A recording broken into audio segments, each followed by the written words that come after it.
What's up, guys? It's your man, Donovan Sharp, and welcome to the 232nd edition of TSR Live, your daily dose of red pill truth, wisdom, and awareness. It is Friday, March 30th, 2018. Not feeling my best tonight, guys. I'm not going to lie, but I am here for the people. I'm here for you guys. I'm going to tough this out because I got a really good show to do for you guys tonight. Shout out to Curtis Crowder, Falcon Black, V. Trevelyan, the first three viewers in the house. Of course, TSR Live is brought to you in part by Happy Hippo Herbals, home of the highest quality kratom on the planet. Guys, buy Happy Hippo kratom through my affiliate link that I am putting into the chat now, and you'll be helping yourself as well as helping the show at no cost to you. For those of you guys out there who are looking for a caffeine-free energy boost with laser focused and mood enhancement, Happy Hippo kratom is your best bet. Buy it through my affiliate link, and you'll be helping out the show. Also, a couple of ways to contribute to tonight's show. You can do that via Super Chat, or you can donate through the TSR Live contribution link. That's www.streamlabs.com/Donovan Sharp. That is www.streamlabs.com/Donovan Sharp, where 100% of your donation will go directly to the towers. Never mind if you Super Chat. Super Chat pays the bills, keeps the lights on. But if you want more bang for your buck, donate through the www.streamlabs.com/Donovan Sharp. So, my special guest tonight goes by the name of Ketosion. And just as sort of a disclaimer right off the bat to let everyone know that Ketosion is not a doctor. He is not a licensed physician. He is not a licensed nutritionist. This guy is Donovan Sharp endorsed. I have talked to many people about the keto diet and the keto lifestyle. And I'm telling you, in my 40 plus years, I have never heard anyone with as much knowledge about the keto diet as this guy. So much so that he has already started his own channel. You can find it in the description. He's got one 29-second video. My guess is that he'll probably have a few more coming up. So please join me, gentlemen, in welcoming my special guest, Ketosion. Ketosion, what's going on, brother? What's going on, Donovan? So listen, right out of the gate, I have someone asking here. Power and Strategy says, what is keto? So Ketosion, take it away, man. Explain to everyone why we're here tonight. A metabolic diet that was developed in the 1920s based off research on fasting from the early 1900s that runs all the way back to the 400 BC era. Like back when they used to believe people were possessed by demons. Well, some of the physicians at the time would throw them in a room for 4 days with no food but water, and they would see that the neurological degenerative issues they were having would be cleared up by the fasting. Well, fast forward to the 1900s. You had some French physicians who were doing research into fasting, and they found that if they did this, they would have fewer neurological problems, help with epilepsy, and all kinds of crazy stuff. So now we move forward in the 1920s. It was the Mayo Clinic that originally started this, and it was Russell Wilder was his name. And he decided that a excess fat, low carbohydrate diet with the goal of producing ketone bodies, particularly beta hydroxybutyrate, acetyl-CoA, and acetoacetate, which were the three things that mostly get produced by this diet, were the most beneficial parts of it. Through a number of different mechanisms, it reduces the seizures. That's great and all, but how does this affect us? Right. Well, right. That's what people want to know. How's it going to make me lose weight? So it works in a really unique way. So first thing you got to understand is how your body works on a hormonal level, because that's really where all the magic happens. As for your everyday person, you have 4 hormones that handle your hunger. You have leptin, ghrelin, insulin, and glucagon, right? Okay. So we're going to go with insulin and leptin, or insulin and glucagon, right? Everybody knows what insulin is. You need it. You need to pull the sugar out of your bloodstream and store it as fat. This prevents you from going into diabetic shock and a number of things. And if you know a diabetic or have a diabetic in the family, you're familiar with this. So what people don't know is counter to insulin is a hormone called glucagon. What glucagon does is it signals your body to start pulling from the fat cells and to transport it for fuel. Now, how do you get this to happen? What you do is you deplete yourself of any glucose in your system, your glycogen, sorry, not glucose, glycogen. Okay. So your average 165-pound male usually has about 210 grams of glucose plus another 70 in the liver. That's a lot of glycogen. How do you burn off the glycogen? Either you sprint, you run, or you just don't eat anything glucose loaded, and your body will naturally deplete over time. So when you hit this point, your body, when you hit the depletion point, your body starts going, oh shit, what do I do? How do I handle this? Right. So it starts releasing glucagon, which tells your cells to pull fat from the fat cells, the lipids, and pump it into the liver, where it undergoes a ketogenic process. And then it breaks down into beta-hydroxybutyrate, acetocoenzyme, or acetocoenzyme A, and then beta-hydroxybutyrate, acetoacetate, and acetone. Yes, the same stuff they use in nail polish remover, which is why if you're in keto, you get that really nasty breath. Like you get that dragon breath in the mornings. Well, if you're fasted, that's a symptom of it. That's just how your body's purging the acetone. So it's a good way to tell if you're in keto. If you go to kiss your girl and she's like, oh, you need to brush your teeth. Yeah, you're probably in keto at that point. You can probably also use keto strips too, right? Like $9-10 a box. I don't recommend the keto sticks. And here's why not? The amount of water you take in will dilute the amount. And unless you're at a very calibrated amount, I wouldn't do it. It's way too it has way too much of a fluctuation. Okay. Literally the best way to find out is with a blood glucose meter that measures ketones. Okay. So a blood, it's almost like diabetic patients use. Yeah, it's a diabetic strip. Exactly, because that's something diabetics have to monitor because they want to try and avoid going into diabetic ketoacidosis. And I'll touch on that a bit later. Okay. Shout out to King Nick with the $2 super chat. He says, I'm ready to finally burn the belly fat. Shout out to Scream with the $2 super chat. He says, goat. I wouldn't go that far with myself yet. I'm certainly trying to get there. But going back to what King Nick said, he says, I'm ready to finally burn the belly fat. And in layman's terms, most people think they know what the keto diet is. Eat a lot of fat, eat a lot of protein, don't eat any carbs. Explain a little bit more in, I guess in layman's terms, why the keto diet is specifically predicated on the depletion of carbohydrates or simple carbs, I guess, as we would call them. Well, I mean, that's the only way you can activate that glucagon, right? Okay. So if you have anything with sugar, anything with starch, response, right? So insulin tells your body to store fat. Glucagon tells your body to pull fat. Now, when your insulin levels are high, you release insulin or glucagon inhibitor, GABA. GABA is used in a lot of things, and it's also one of the things that helps with the neurological issues. So when you're not eating sugars, you're not going to be storing. When you're And same thing for starches. I mean, starches are less impactful because they have less of a glycemic effect, but you're better off just avoiding all that together. And keto works rapidly. Oh, okay. So how long does it take keto to start working? Okay, as long as it takes for you to deplete all the glucose in the system. Once the glucose is depleted, that can take between 1 and 2 days to completely deplete it, depending if you're active or not. If you go out for like an hour of sprints, you're going to be depleted in no time. Quick, you're going to go straight into ketosis. Okay. That would be an extreme way to do it, but that would get the job done. So the point is that it wouldn't take very long. Got a question here from Scott Skoo, and this is kind of a silly question. He says, "Isn't it dangerous if you change your diet suddenly?" I'll take this one first. It's dangerous if you're eating fried chicken and donuts for breakfast, right? So if your diet is nothing but, junk food and fat and carbs and sugar, changing to the keto diet is going to be less dangerous than continuing that diet. What say you, Ketosion, about the question? And again, he's not a doctor, he's not a physician, he's not a nutritionist, but you guys obviously can tell he knows his shit about ketosis.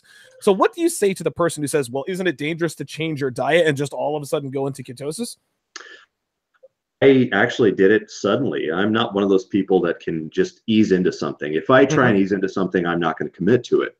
I have to jump in head first. So I didn't see any, and a lot of keto people, they do jump in head first. Now, say for instance, I ran into, myself again, I'd tell them you might want to try easing into it. Start with a low carbohydrate depletion, taking less and less and less carbohydrates in over a period of time. It'll probably be easier, especially if you're older and you don't adapt so well. But if you're young and you adapt to things relatively quick, there's really no reason I see why you would not. Okay, very good.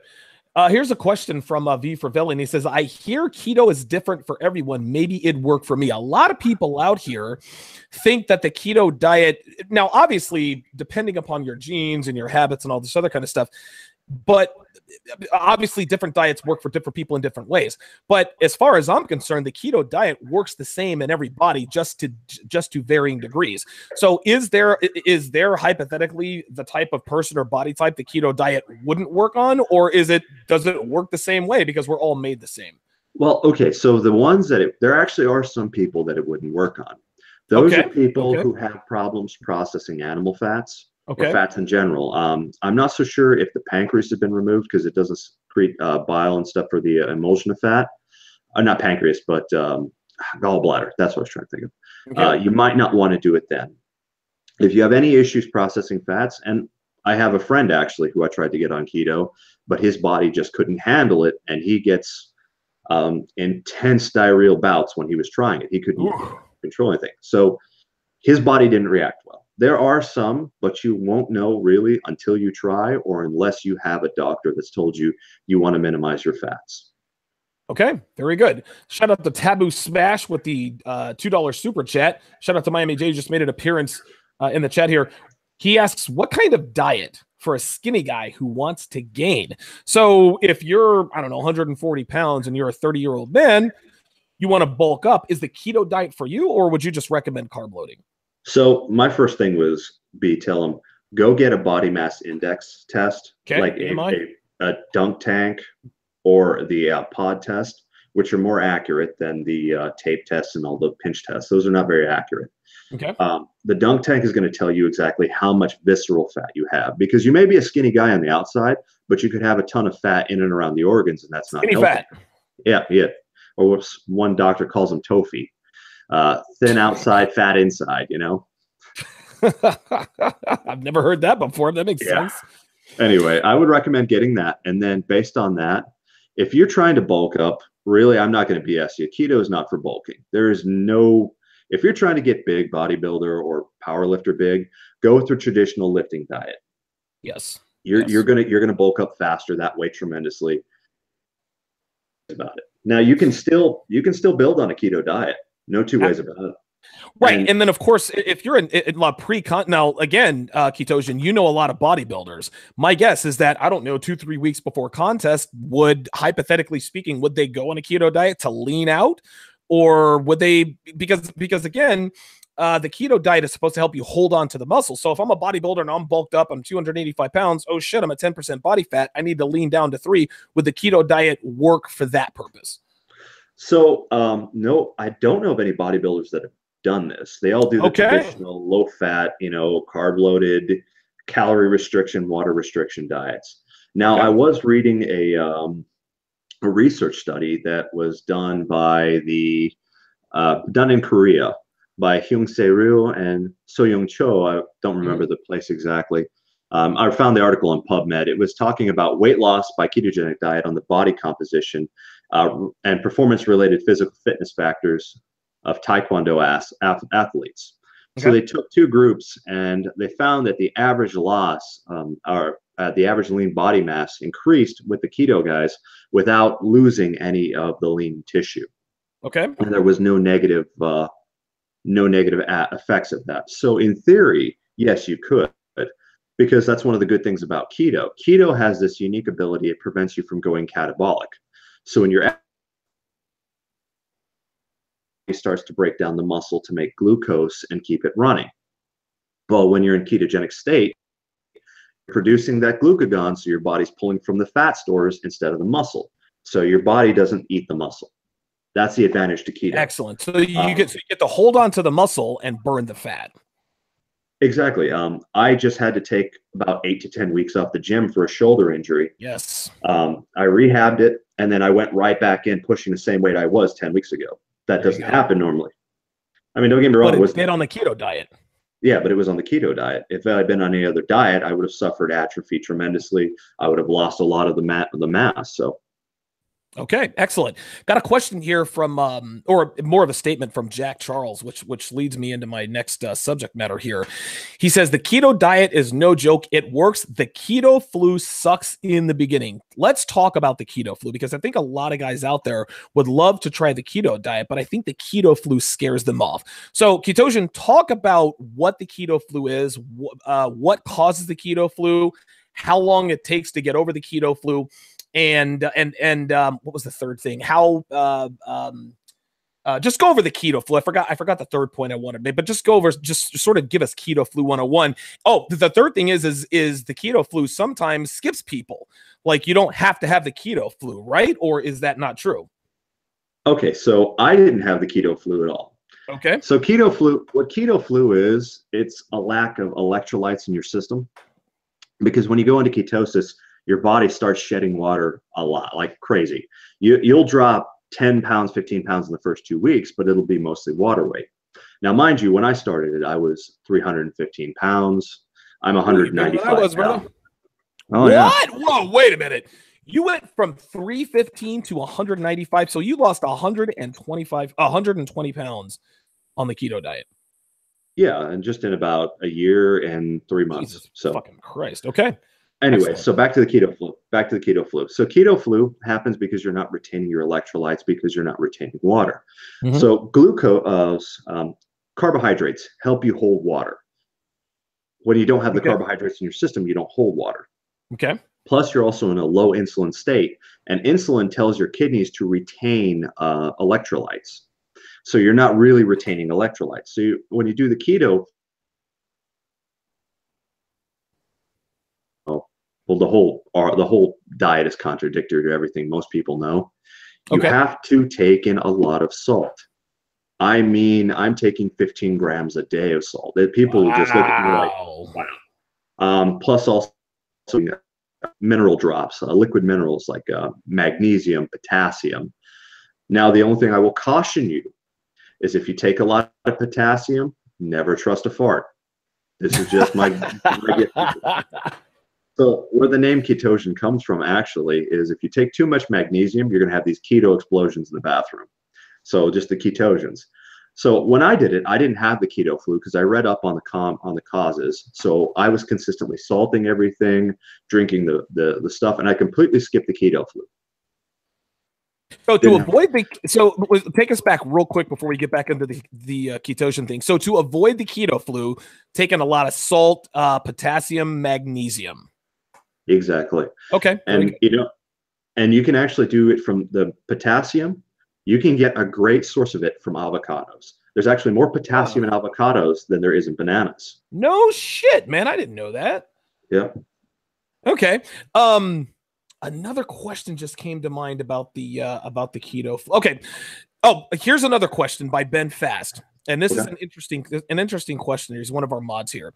He says, I hear if you do keto and have one cheat day or meal a week, it takes you out of keto and puts you back into the initial keto flu stage. Is this true? Well, it won't put you back in the keto flu stage, but it will knock you out of ketosis, right? Well, I got to break this down. So you have non-keto, ketosis, and keto adapted, right? Okay. So non-keto is what everybody who eats a normal diet is. They're not in a ketogenic state. Then you have ketosis, which is where you're fasted, you haven't eaten anything, and your body's breaking down the fat to feed itself. Then you have keto adapted, is where your body can feed off the fats the way it would normally and use exogenous ketones to run. So when you take a cheat meal, you're going to knock yourself out of ketosis altogether. You knock yourself out of the keto adapted state, and it's going to take you a day or two. I about once a month because I noticed that if I did it any more than that, it was just a pain to get back in. Well, I haven't taken a cheat day in about 4 months. That one cheat day will knock me out for a week, and that's a week that I'm gaining adipose tissue, and I have to go through the process. I don't necessarily go through the whole re-ketoization process, but it's more work than it's worth. I mean, from one cheat meal, I'll gain 10 pounds just off one meal because I loaded my body with carbohydrates. Right. So what happens? Taking in all that water. There you go. So remember, for every 1 gram of carbohydrates, you get 4 grams of water that'll attach to it. Wow. Listen, for every 1 gram of carbohydrates, you get 4 grams of water attached to it. This is why we have television shows called My 600-Pound Life now. Oh my gosh, don't even get me started on that. Oh, Jesus fucking Christ. Miami J just sent in the $5 super chat. He says, trying to lose some belly fat. He says, generally, are quinoa or couscous good substitutes for rice? Latin diets have a lot of rice and plantain. Sorry, not keto specific. I don't know. I mean, I don't really know the answer to that. How about you? I used to love quinoa. It's got a very good amount of protein. It's not high in starches. I'd go with quinoa personally more than couscous, because couscous Excellent. I think is it's like a pasta. I'm not sure precisely, but I would go with quinoa personally. Now, here's the issue. We do a total reduction in adipose tissue. That's all you can do. So if you want to try and cut the belly fat, you have to thin everything out. And in dudes, the gut is the last place that would go completely.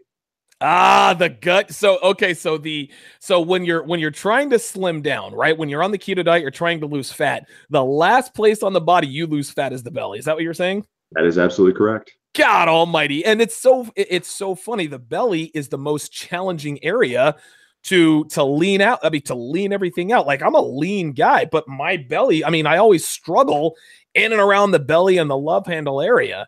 So bad news for you guys. If you really want to get rid of your belly with the keto diet, this has to be consistent. Sharp Assist actually said that keto is more of a lifestyle than a diet. What say you? I 110% agree. It's a lifestyle change. It's a radical lifestyle change. And you know what? You want to, you will get shit tested so much on keto, it's not even funny, because everybody knows more than you. That's right. Everybody's a nutritionist. That's right. So let me throw one at you, and I think you and I have discussed this before. A lot of naysayers out there. One guy in here, the final boss, says, "I don't want to develop heart disease." Right. So what would you say to people? Not that the final boss is trying to, but he says, "I don't want to develop heart disease." That can only mean, as far as, I mean, that statement to me means that he thinks that the keto diet would give him heart disease. What do you say about that? Well, outside of genetic risk factors, which I recommend, look at the genetic risk factors, get tested for that, and find out what's going on. Okay. Okay. But the keto diet is not going to cause you to go into to get heart disease. No. Okay. Actually, it's funny. The heart runs well off ketone bodies, exceptionally well. Same thing for the brain. The brain actually functions more efficiently off ketone bodies than glucose, because ketone bodies can freely pass through the blood-brain barrier. And that is a big sticking point for glucose. So to put this in layman's terms, you think more clearly on keto. Oh yeah, you're getting better fuel to the brain, and you'll run on all cylinders after. Wow. Clear-minded. It's kind of like when you stop fapping for a while.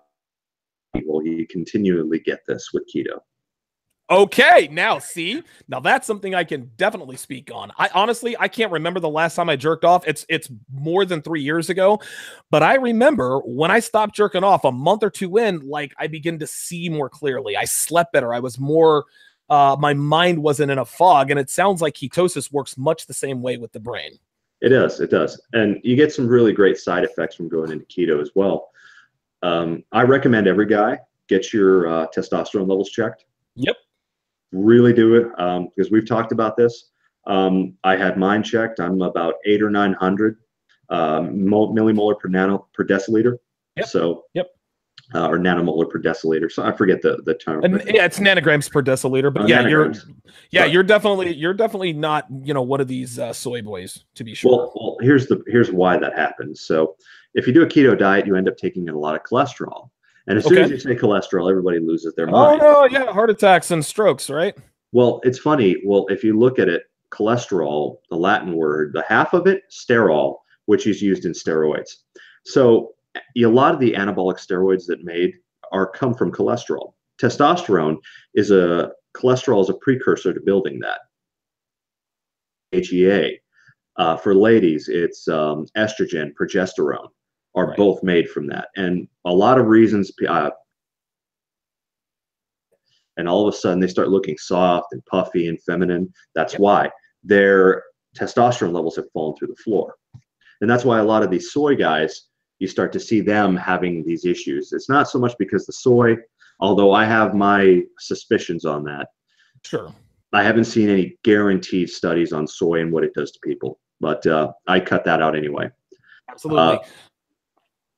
No, as I was saying, you don't have the testosterone to back your system because you're not giving your body what it needs to make the testosterone. And another advantage of being in keto, you get an HGH boost. Ah, there we go. So you can basically do steroids and HGH indirectly, right? By going into ketosis. I wouldn't say that, but you're probably you're giving yourself an advantage. Now, don't get me wrong. There's plenty of people who are fat that are taking in plenty of cholesterol and their bodies are producing to the proper amount. But the problem is other foods may be interfering with that, mostly from the soy intake, right. Which, believe me, that was one of my big, because I could drink soy sauce. I put that on eggs. I put anything. So for me, kicking that was the hardest thing I had to do. Huh. Of course, listen, you know, my Achilles heel is the sugar part, right? Oh, yeah. Jesus fucking Christ.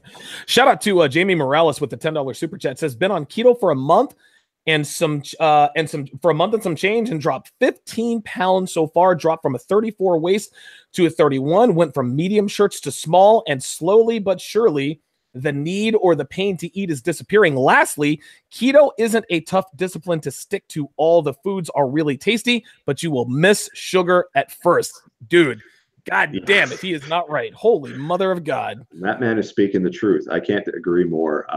You know, initially you start missing the sugar. Like I tell everybody, if you're going to do it, go cold turkey.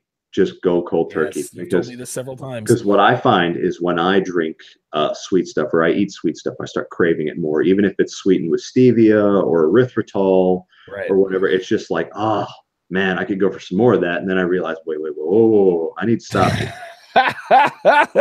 Dude, with me, the fall is much more precipitous. I just have to see sugar and I'm back. I'm off the wagon. I'm off the wagon for sure. Jordan Mitchell asks an interesting question here. He says, is it possible to go keto without eating meat? My body can't handle meats and I am allergic to chicken and eggs. You can do a vegetarian keto. You can get your fat sources from olive oil, coconut oil, medium chain triglyceride oil, MCT oil, which I'm a huge fan of, and I really recommend people go that route for their fat sources. Okay. The problem you're going to have being vegetarian is you're not going to be able to get access to cholesterol as readily available, because cholesterol is mostly found in animal proteins. Animal proteins or processed animal meats, or both? And both. You can get them both. Okay. All right. I'm saying cholesterol in general. The best place to get cholesterol, no BS, is eggs. But if you can't do that, I really don't know. I'd have to really do some digging and research. Okay. All right. Well, I mean, listen, I'm sure the next time I have you on, you'll probably have that information here for us. Enigma Inc. with the $5 super chat. He asks, would keto be the most effective diet when attempting to lose belly fat? Okay. Once again, you can't target belly fat. You have to do a total not fast, but adipose mass loss. Okay. I mean, for me, instance, my gut is I still have some at the gut, but everything has packs. I have good size. My forearms are very, very vascular.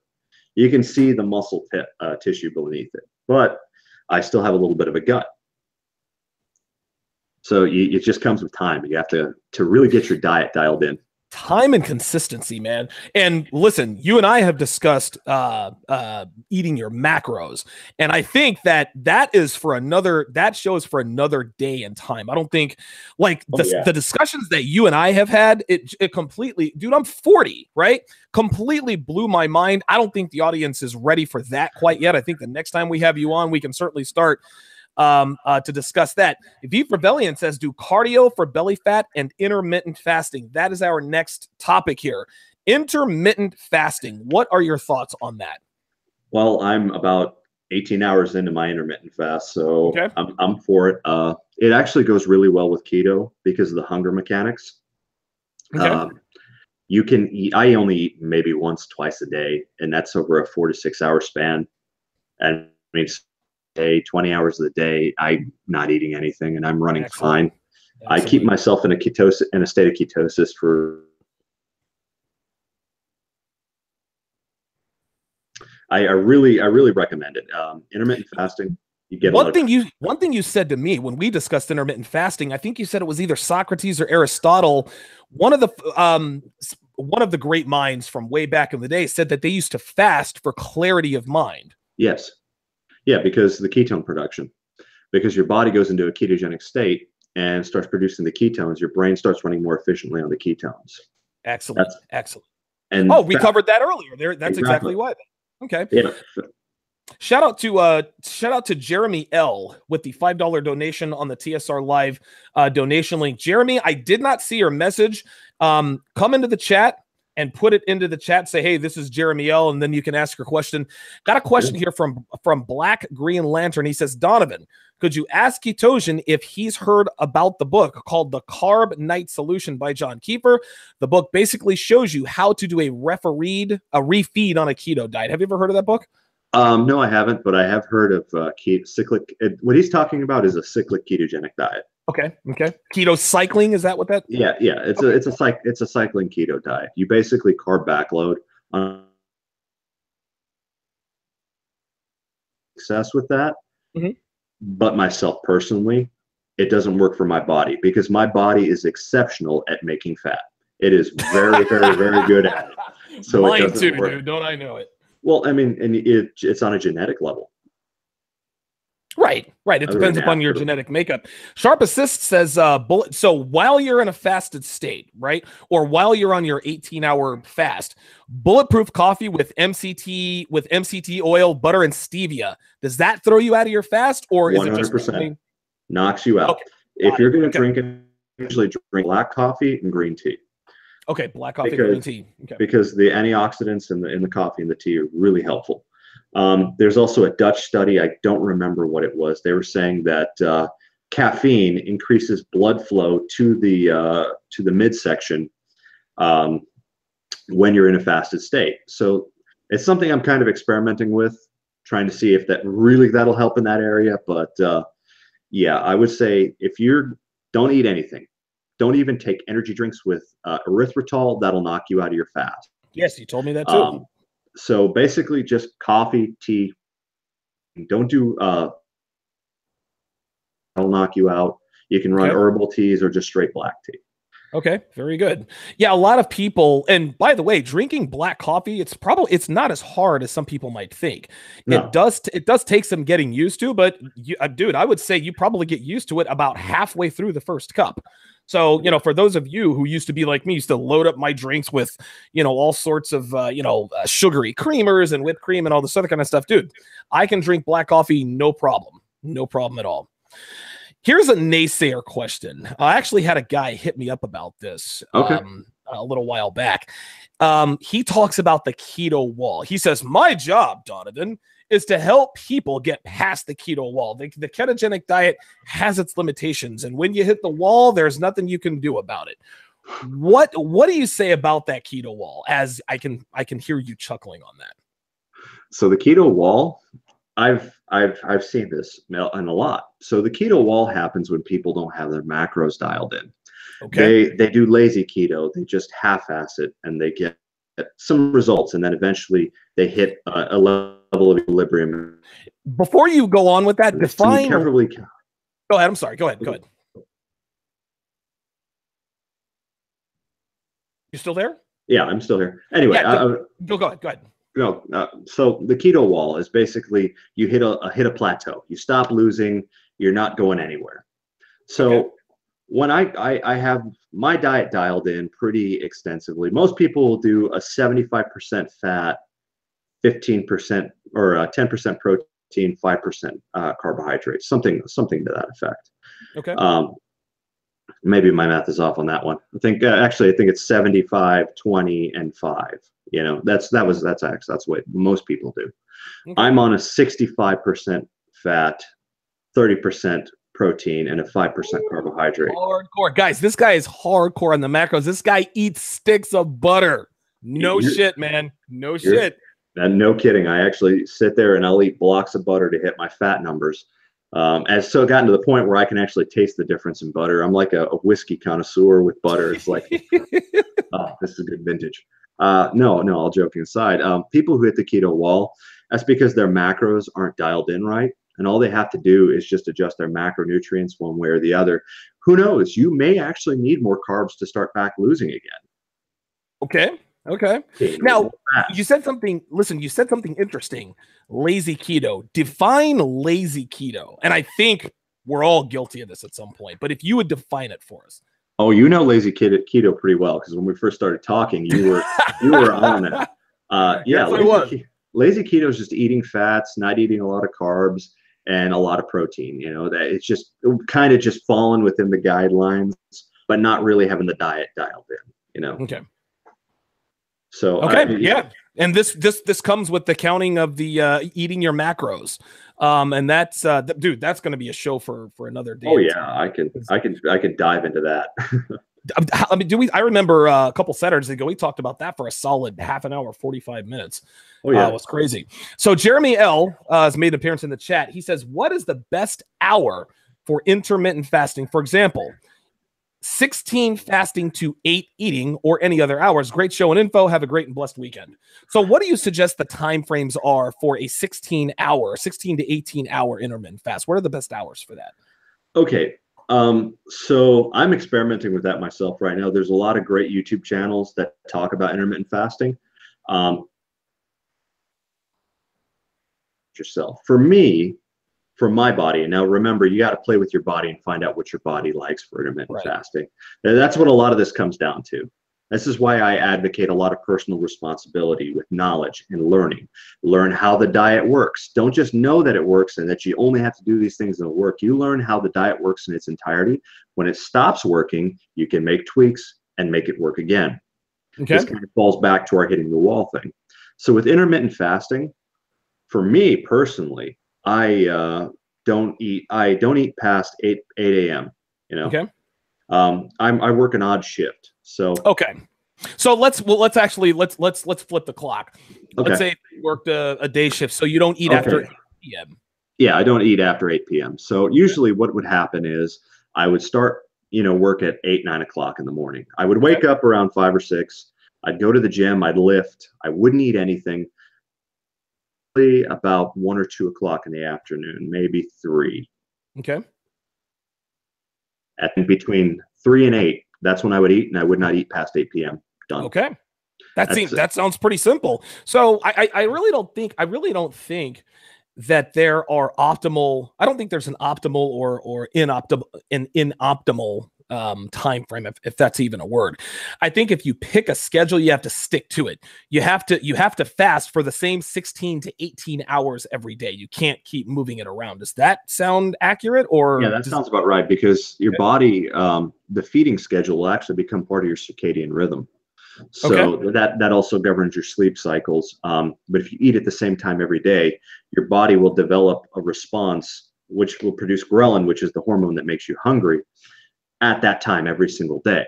So you will be hungry at that time every single day. And as long as you stay within that and you only eat at those times, you won't be hungry the rest of the day. You only get hungry at those times. Excellent, man. So it's like you're training your body to intermittently fast. Yeah, you basically do. And the keto thing, the good thing about keto is it's so calorically dense that you can take in your calories in that one position or that one time. And then for 18 good hours. For the 16, 18 hours, you're good. I mean, you'll burn through it after a certain period. Sure, but you'll feel hungry, like you'll want to eat after the 18 hours, but it's not like you're starving. You're just going to grab everything that you can. Oh, hell no. You won't be ravenous, no. Okay, listen, Jeremy L says, thank you. He says, I work a graveyard 1 to 9 a.m. Weird schedule. Yeah, so it sounds like you guys speak the same language. I work 10 to 6. So it sucks because it sucks because you don't have a lot of access to food, so you have to bring a lot of stuff in yourself. Sure. But, Sharp Assist says, I like to skip breakfast and dinner. So that's the beginning and the end of the day, right? Sharp Assist is obviously, doing his eating in the middle of the day. Shout out to JStew45 with the $11 super chat. He says, do packages of ketones help or just BS? Be a little bit more specific. Is he talking about the keto? Okay, he's talking about exogenous ketones. Okay, gotcha. I know exactly what he's talking about. So there's that's kind of a thing where there's not a lot of research and study whether exogenous ketones. Now, granted, you see like the raspberry ketones and stuff for weight loss. Sure. If you're in a ketogenic state, I really don't see a point in adding more exogenous ketones, because your body is already pulling from its own fat cells. You want to make it to where your body's pulling from its fat cells, not from an external fuel source like that.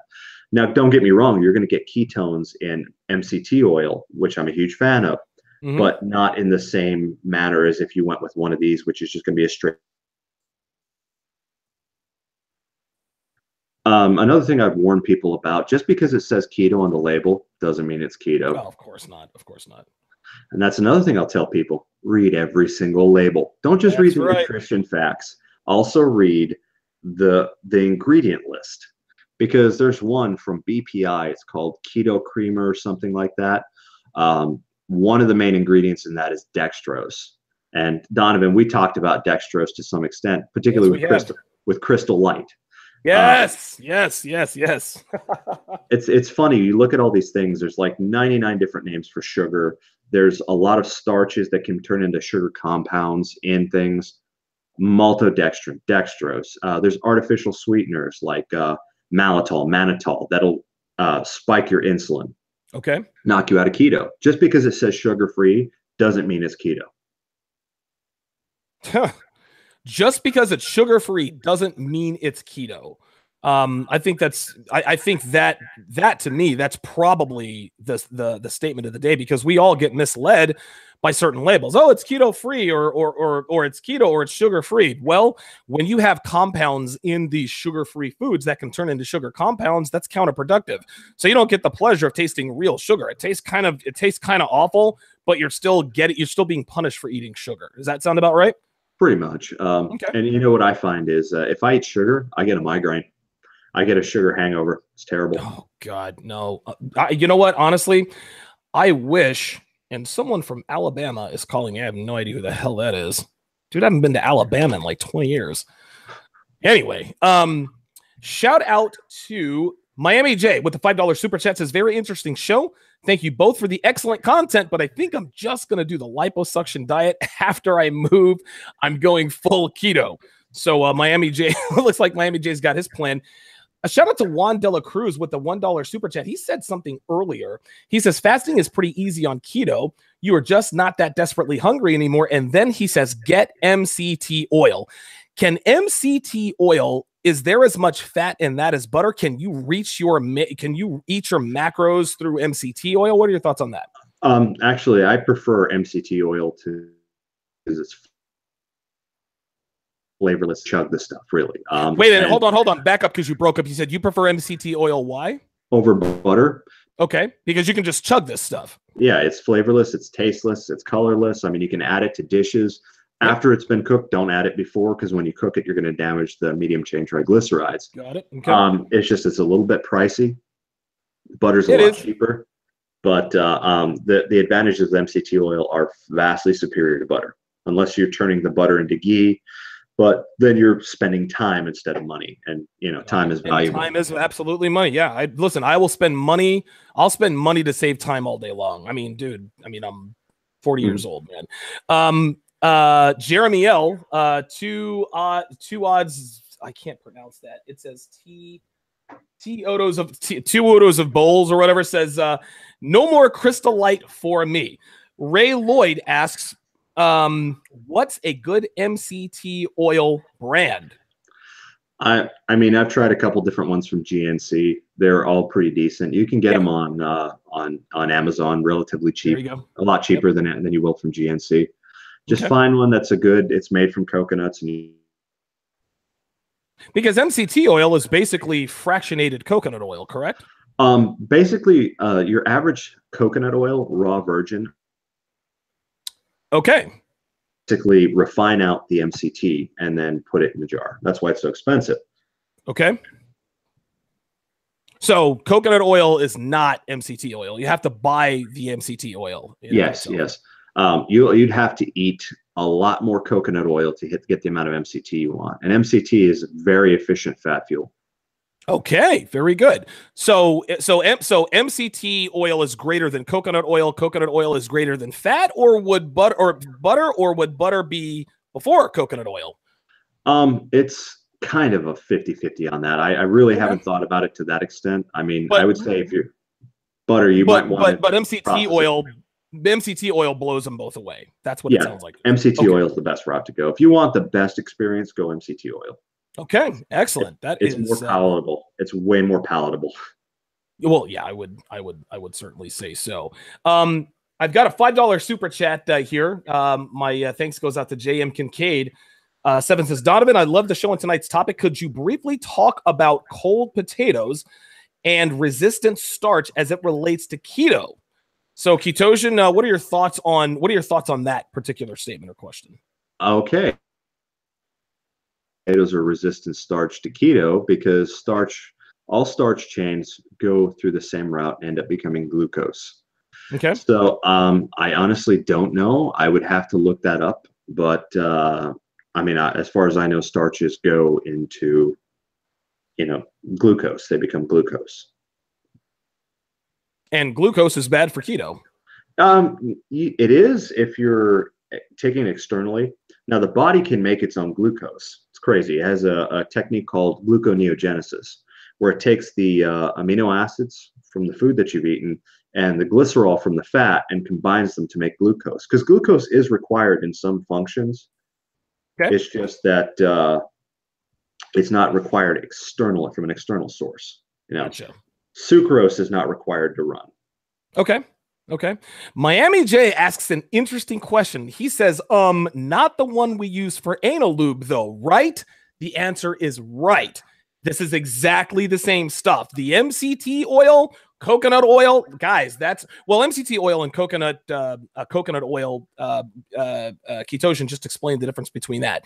Coconut oil is basically the coconut oil with the MCT oil extracted. But yes, MCT oil that I have talked about, like coconut oil or fractionated coconut oil, which is basically MCT oil, that's the same stuff that you can put in your coffee. You can chug it and you can use it for anal sex. Guys, it's the same thing. I would highly suggest using a different container for each purpose. So you don't want to make your bulletproof coffee with your MCT oil, then lube up your dick and then fuck your girl in the ass. I would highly recommend not doing that. But yeah, it's the same stuff, man. It is absolutely the same stuff. That's intense, man. Listen, he says I was joking, but that's fantastic that you mentioned it. No, some people think these are different compounds. Well, wait a minute. The MCT oil that I put in my coffee is different from the MCT oil that I use to fuck my girl in the ass, right? Wrong. It's the same thing. Like, it is literally the same thing. Juan Dela Cruz, who seems to know what he's talking about in terms of keto, says a combination of coconut oil, MCT oil, and butter throughout the day to hit your macros. What say you?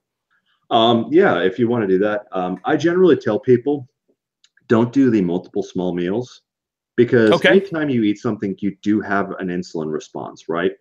So you want to minimize the amount of insulin response you have.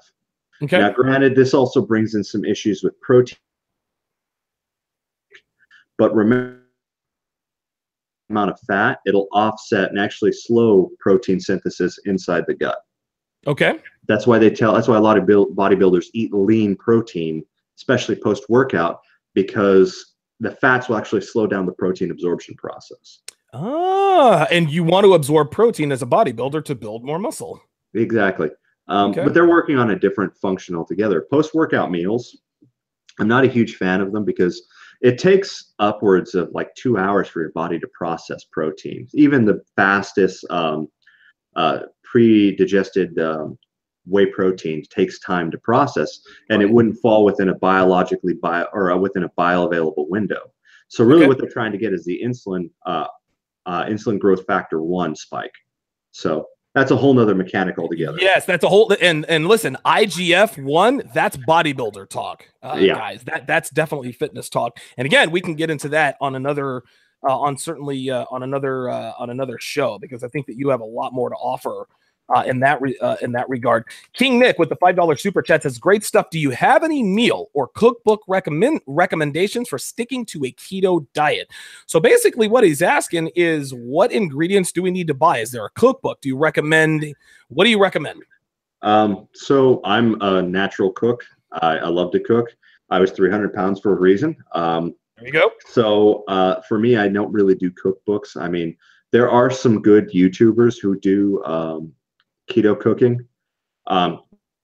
YouTube, check them out. I've tried some of the recipes. It's just most of the time they're not really fun to watch because they're usually couples, and yeah, you really watch some simps. So that's kind of pain. But it's simping. Yeah, but I mean, for the most part, there's a bunch of keto cookbooks out there. Knock yourself out. Hey, listen, you can jump on the internet, dude. There are millions of keto diet recipes and all that stuff. So yeah, I just recommend that you stay away from things. Okay, stay away from starches. Stay away from sugary stuff. Don't drink juices. My goodness, do not drink fruit juice. Do not drink vegetable juices, even if it comes from a juicer. Exactly, because you know what you're doing when you juice is you take all you're getting carbs. All the fiber, you get in the carbs. You also get them as minerals, but at that point, I would say you're better off taking a supplement. Okay. Very good. Another thing too is stay up on your.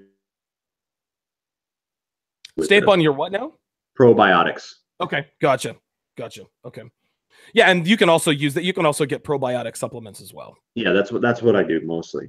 Okay. But eating a lot of avocados, because avocado provides the prebiotic fiber, which feeds a lot of the microbes. So excellent, and it helps you reach those fat macros too. Sharp Assist asks, does ketosis elevate your cortisol level? Now, Fernando Antonio says yes, it does. That's how protein is converted to glucose. What do you say about that? So cortisol levels will spike, but you're not going to see a lot of the same fat storing because you won't have the insulin levels. So low insulin levels will spike cortisol, or cortisol levels will spike insulin too. It's kind of, it just depends on the situation. Are you eating more or less? You know, the keto diet allows you to control a lot of the biological processes. Okay. Good stuff, man. Sharp Assist also wants to know, is high blood pressure a result? So do you get high blood pressure from a keto diet? I actually had high blood pressure prior to starting the diet. It went down because I removed a bunch of the excess liquid from my system. I take in amount 15 times the amount that the World Health Organization recommends for salt. Yes. You know, still here. They say 3 to 7 grams of salt. The newer studies that are coming out are saying 3 to 7 grams of salt per person is actually much healthier in helping fight hypertension. Because what they're finding is if you take in too much salt, you'll develop hypertension. If you take in too little salt, you'll develop hypertension. Now, Fernando Antonio makes an interesting statement here. He says, if you're going to do keto, make sure you get lab work done, specifically hormones like thyroid, prolactin, and estrogen. Personally, I think there are safer ways to lose fat and gain muscle. So what he is saying is he's, and I'm not trying to put words into his mouth here. He says, Google Ray Peat. I don't know. Did you and I talk about Ray Peat at one point? No. Okay. Well, he says, Google Ray Peat. I guess Ray Peat has discovered something better than keto. I can't think of a safer way to lose fat and gain muscle. And I'm not a doctor. I'm not going to pretend to be a doctor, but for every one thing that I hear like this, I mean, dude, no shade on Fernando. You're going to do your own thing. But for every one person or one study that says keto is bad, there are 10,000 other studies that says keto is absolutely the right thing to do. What do you say to somebody who says, well, listen, I like the keto diet, but I think that there are safer ways to do this. I've Googled Ray Peat. What do you think about that? So here's the problem, right? Keto isn't unsafe as long as it's done with a critical mind and you're not doing stupid stuff. So, you know, a lot of people think that it's not going to be safe, that it's going to put excess strain. You're going to develop fatty liver syndrome. That's just not the case. It just doesn't work like that. Keto is safe. I've been doing it for over a year. I know people who've been doing it for 10, 15 years plus. I've actually heard about this probably 20 years ago, first time. I wrote it off and then heard about it again another 10 years later, wrote it off, and then I tried it about a year and a half, almost 2 years ago, and been on it since. I have no negative health effects. Now, granted, you can develop some health issues. Some people, they do develop gout from keto. There's no BS with it. It's one of the things that could potentially, but outside of that, I don't hear too much really. I mean, they say that your body, you should only drop 1 to 2 pounds a week is a safe thing. Right. but Right. that's based off of a model that we know isn't exactly accurate. I mean, a dietary model, Sure. the and they use that as their dietary model. It's not exactly a good model at all to work off of. I mean, and if you look traditionally, what do diets look like throughout the years? Usually a high fat content, not an insane amount of carbohydrates. I mean, depending on region to region. I Right. mean, Okay. you can look at the Eskimos and the Inuits. They didn't eat a lot of carbohydrates. I mean, they did in the case of either lichens or moss or seaweed and stuff like that. But other than that, they really didn't have anything like with a lot of sucrose or fructose or anything like that. It's mostly starch based. So you can really look and go, it's mostly fat based. Yeah, I think as far and again, we keep calling this the keto diet, but it's important for people to understand this is the keto lifestyle. You Yes. can't just do the keto diet for a week and then get off of it. No, you don't get results that way. Look, there are going to be risk factors to every sort of eating. Dude, there are risk factors to normal eating habits. Juan de la Cruz says keto's been around for decades. They've even used it to treat children with neurological issues. I've heard that too. I've even heard that the the paleo diet, or not the paleo diet, a gluten-free diet is used to treat people who suffer from depression. So Yes. there's some neurological implications. The keto diet is not the end all be all. There are risks involved if you don't do it correctly, like the gout. But if gout were that prevalent, my guess is that maybe they had the genetic risk factors to begin with, coupled with irresponsible or lazy keto. Yeah. So keto's been used since like the 1930s, man. There is no shortage of studies. Johns Hopkins Medical Center has an entire wing dedicated to it for neurological treatment. Okay. Yeah, and not really fat-based loss. But what we're finding more and more is that it's just the most efficient method. I mean, if you want to lose it fast, that's the way to do it. Okay. All right. If you want to lose it fast and keep it off, that's for sure. Sharp Assist asks, or actually Miami J with the $2 super chat says, would smoking have a big effect on the keto diet? I know keto guys who smoke. I used to smoke myself. I just don't recommend smoking in general because that stuff's just going to kill you one day. Sure, of course. Yeah. Sharp Assist asks, does keto not work for some people? So in other words, what kind of person what would have to happen if you were to follow the keto diet recommended to the letter according to Ketosion? What would have to happen for you to say, I've done keto and I'm not losing fat, I'm not keeping my muscle? I kind of touched on this earlier. If you have a problem processing animal fats, okay, there we go. That's going to be a major issue for you, or fats in general, or proteins. You're going to have an issue with keto. Like I said, I had a friend who we tried it with him, and it was a miserable failure just because his body can't adapt to it, his body can't handle it. So yes, there are some people who just can't do it. And if you have an issue, or if you're missing certain enzymes in your system, it's not a good idea to do keto. Okay. I got a really good comment here, actually, from Fernando Antonio. He says, long-term cortisol is no bueno. Don't take my word for it. Do lab work. So does the keto diet cause long-term high cortisol? No, it won't. Eventually, equilibrium. I don't have high cortisol levels. Like I said, I've had all my levels checked.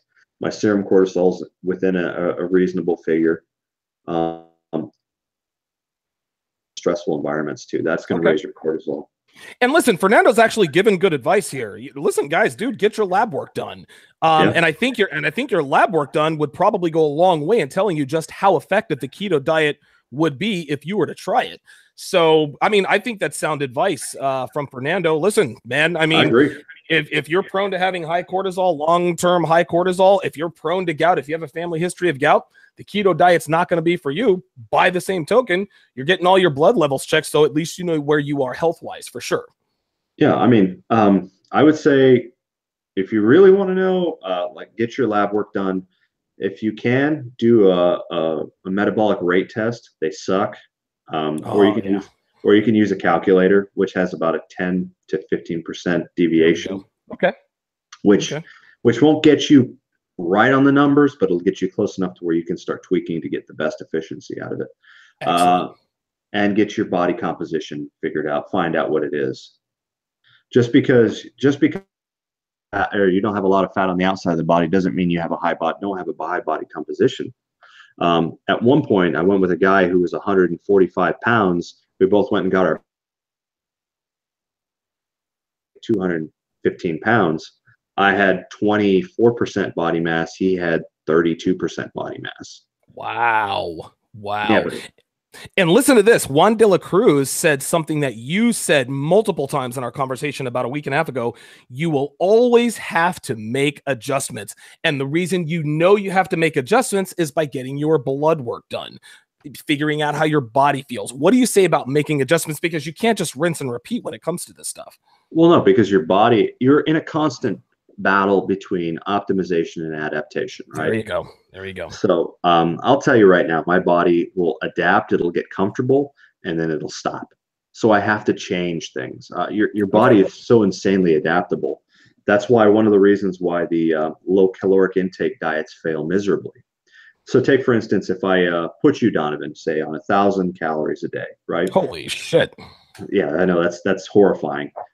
You will drop tremendous amount of weight for the first couple of months, right? And then you'll stop. And then you'll notice you'll start getting fat. You'll start gaining weight. What? That doesn't make any sense. Right. Well, what your body does is it throttles the metabolic rate down. Up to probably, 700-800 calories a day. And that gives you a surplus of 200 calories. So it'll start storing that away as fat. I mean, your body's insanely adaptable. It is utterly amazing. The human body is utterly amazing. We got sort of a quasi troll in here, Soup Bone, but to Soup Bone's credit, he's insinuating that you are super smart and that I'm super dumb. Let me explain what I mean here. He says, is this guy a doctor? If not, you ought to put a disclaimer. So Ketosion, you know exactly what you're talking about. He thinks that you might be a doctor. If not, right, he's not sure that you are or not, but if not, you ought to put a disclaimer, as if I'm stupid enough to have someone on here talking about a diet who's not a doctor and wouldn't make that disclaimer at the beginning of the show. Come on, Soup Bone, try to keep up, brother. Shout out to Anthony. Oh, I'm sorry. Go ahead. Well, no, I'm not a registered dietitian. I'm not a clinically certified nutritionist. I'm not a doctor, but don't go thinking doctors are the end all be all. Because I've had exactly. You told me this med school. I've had a few friends who've gone to med school, and they're went into the. You said they're burning both ends of the candle. I think you said. It was literally one class, one semester, and that was it. Don't eat a lot of junk food. All right, guys, I'm going to pass you all. Anthony Russell with the $2 super chat. He says, do you have a carb loading day while doing keto? I think a question similar to this was asked earlier. No, I don't load carbs. I really don't, because like I said, my body's excellent at making fat, and it will take me a week to recover from that. I mean, just to shed that water is a nightmare. Like I'm wearing a size medium T-shirt. I will be like turn it into a medium if it. Yes, love this medium. Sharp Assist says, "Fuck you, Soup Bone." So I guess I don't know what Soup Bone said. Soup Bone's out. That's it. Yeah, it's funny. We get sort of these quasi trolls who they'll it's almost like they concern troll. They ask questions that look like they're questions on the outside, but they're really sort of a dig at the guest and myself. And so that's it. Sharp Assist just axed Soup Bone. Listen, Ketosion, this was a brilliant show. My thanks to you for coming on, taking time out of your busy schedule and making time for us tonight. Guys, you need to subscribe to, I was almost going to say Soup Bone's channel. Subscribe to Ketosion's channel. He's got one video up there. It's a 29-second welcome. So if you can, I know, just give sort of an informal discussion, an informal, narrative about what your YouTube channel is going to be about. So my YouTube channel is going to basically be on keto stuff, and there's tons of channels on keto, but mine's going to be more geared towards the manosphere, helping you guys out, talking about, how this can relate into your red pill stuff. Even though I do firmly agree with Rollo the red pill should be reserved specifically for intergender dynamics. Good. I 100% agree with that. I'm really just here to sugar pill you guys, you know. Hey, that's what we want. We've already got 7 subscribers for Ketosion. Thanks, guys. Myself included. Ketosion, dude, you've dropped knowledge on here. I definitely look forward to taking in your content. Feel free to come on my show anytime.